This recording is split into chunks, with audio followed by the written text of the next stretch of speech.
पाकिस्तान में बहुत कम सियासतदान ऐसे गुजरे हैं जिनकी शादियों पर अवाम भी शरीक हुए हों।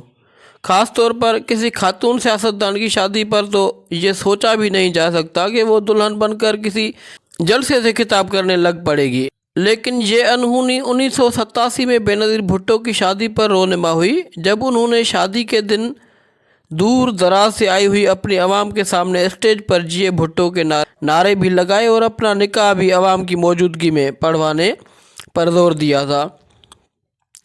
बेनज़ीर भुट्टो की शादी की इस अवामी तकरीब ने उनके इंतखाबात और मकबूलियत पर बहुत मुस्बत असर डाला था। बेनज़ीर भुट्टो की शादी कई हवालों से यादगार थी। उन्होंने सिल्क का कढ़ाई सूट पहना था, जबकि आसिफ अली जरदारी ने बलोचों के रिवायती लिबास में मौजूद थे। बेनज़ीर भुट्टो ने अपनी शादी को यादगार बनाने के लिए किसी भी होटल में तकरीब करने से इनकार कर दिया था, बल्कि शादी को यादगार बनाने के लिए उन्होंने पीपल्स पार्टी के गढ़ लयारी में निकाह का जलसा कर डाला था। ये पाकिस्तान की तारीख की अनोखी शादी थी जब मुस्तकबिल की वज़ीर आज़म मुंतखब होने वाली सियासतदान खातून ने निकाह की तकरीब भी अपने अवाम के दरमियान मनाई। उसके लिए बेनज़ीर भुट्टो ने हर तरह की दावती कार्ड छपवाने से इनकार कर दिया था। उन्हें मखसूस दोस्तों को मदऊ करके शादी की तकरीब करने का मशवरा दिया जाता रहा, उन्होंने रद्द कर दिया था। जब वो लयारी में अपनी शादी के पंडाल में पहुंची तो दूर दराज से आए मेहमानों ने दीवाना दार जिए भुट्टो के नारे लगाए और बेनज़ीर दुल्हन की तरह शर्माने लजाने की बजाय मुस्कुराती हुई स्टेज पर चक्कर लगाकर आवाम के नारों का जवाब देने लगी। इस मौके पर उन्होंने पीपल्स पार्टी की एक जियाली खातून को सीने से लगाकर अपने साथ कुर्सी के पास बिठा लिया। आसिफ अली जरदारी बेनज़ीर भुट्टो का जोश और जज्बा देख रहे थे कि उसी लम्हा सूट बूट में मलबूस एक जियाला स्टेज पर आया और सीधा बेनज़ीर भुट्टो के पैरों में झुक गया। तो बेनज़ीर ने उसकी कमर थपथपाकर उसे उठाया तो वो दूल्हे के कदमों में सजदा रेज़ हो गया, जिस पर आसिफ अली जरदारी ने हड़बड़ा कर उसको उठाया। बेनज़ीर भुट्टो और आसिफ अली जरदारी की शादी में जलसे और मेले का समा था। लाउड स्पीकर पर गाने गूंज रहे थे। तकरीब ख़त्म होने से पहले बेनज़ीर भुट्टो ने माइक हाथ में लिया और बारातियों का शुक्रिया अदा करने के लिए तकरीर शुरू कर दी तो एक बार आसिफ अली जरदारी उनका मुंह तकते रह गए। बेनज़ीर भुट्टो ने दुल्हन के रूप में खिताब करते हुए कहा कि हर दुल्हन की ख्वाहिश होती है कि उसका बाप उसे रुखसत करें, लेकिन मैं खुश हूँ कि आप सब मेरे साथ हैं और अपनी दुआओं में मुझे रुखसत कर रहे हैं। मैं आपसे वादा करती हूँ कि ये न सोचिएगा कि मैं दुल्हन बनकर चली जाऊँगी और आपसे दूर हो जाऊँगी, ऐसा कभी नहीं होगा। मैं आपके साथ ही जीऊँगी, आपके साथ ही मरूँगी।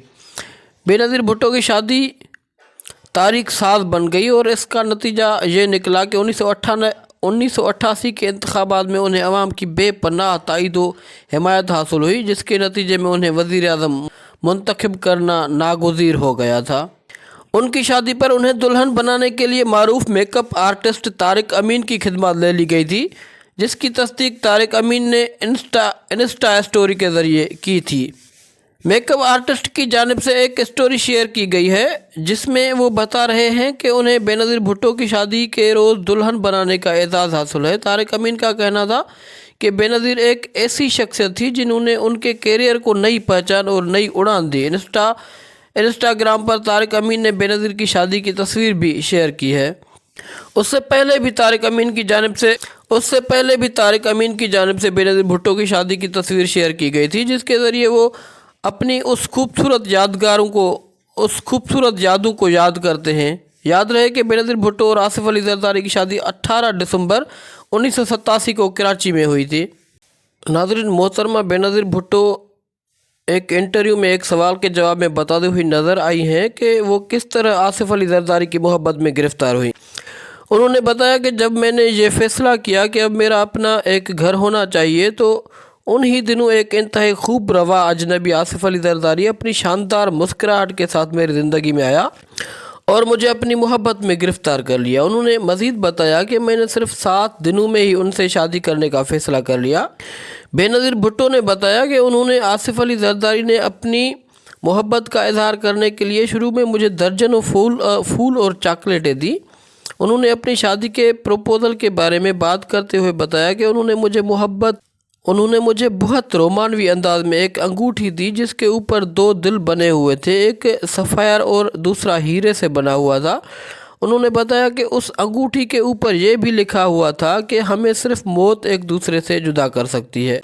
انہوں نے مزید بتایا کہ انہوں نے مجھے یہ انگوٹھی دیتے ہوئے کہا کہ فلم مائلنگ میں آسٹریا کے شہزادے نے کیتھرین سے شادی کی خواہش کا اظہار کرتے ہوئے جو انگوٹھی دی اس پر بھی یہی الفاظ لکھے ہوئے تھے۔ بینظیر بھٹو نے آصف علی زرداری کی جانب سے شادی کے لیے اس انداز پرپوز کرنے کے فیصلے کی وجہ بھی بتائی۔ انہوں نے بتایا کہ جس روز میں فلم مائلنگ دیکھنے سینما گئی تھی تو اتفاقاً زرداری صاحب بھی فلم دیکھنے کے لیے وہاں موجود تھے۔ انہوں نے آصف علی زرداری کی تعریف کرتے ہوئے کہا کہ انہوں نے سینما میں مجھے پہلی بار دیکھا تھا اور اس لیے اس فلم کے اس ڈائلاگ کو انہوں نے یاد رکھا جو کہ میرے خیال میں بہت رومانٹک تھا۔ ناظرین، اس طرح کی مزید ویڈیوز کے لیے ہمارا یوٹیوب چینل سبسکرائب کریں۔